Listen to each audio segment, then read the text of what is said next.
सखर ऐं गुडू बैराजनि वटि विचोली बोर वारा पाणी वहकिरा बरक़रार। कचे जा केतिराई ॻोठ पाणी हेठि अची विया। कचे जे ॻोठनि जो पके सां ज़मीनी राब्तो कटिजी वियो। ॻोठाणा ॿेड़ियुनि ज़रिए सफ़र करण ते मजबूर।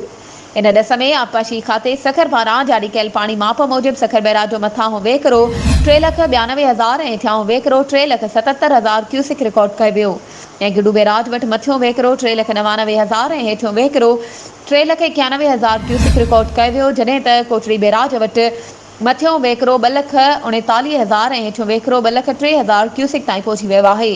अहिड़ी रीति तौसा बैराज जो मथियों वहिकिरो 3,50,000 ऐं हेठियों वहिकिरो 3,39,000 क्यूसिक ऐं चश्मा बैराज जो मथियों वहिकिरो 3,29,000 ऐं हेठियां वहिकिरो 3,11,000 क्यूसिक रिकॉर्ड कयो वियो आहे। जॾहिं त मंछूर ढंढ ऐं चोटियारियूं डैम वटि पाणी में इज़ाफ़ो। मंछूर जी पाणी सतह 114 फुट ऐं चोटियारियूं डैम जी पाणी सतह 15 फुट ताईं पहुची वई। होॾां तरबेला डैम पिणु 1550 फुट ताईं भरिजी वियो आहे। वधीक ख़बरुनि ऐं अपडेट्स जे लाइ असांजे चैनल खे सब्सक्राइब कयो ऐं हा, बेल आइकन खे प्रेस करणु न विसारिजो त जीअं असांजी हर नई अचण वारी वीडियो तव्हां ताईं पहुचे।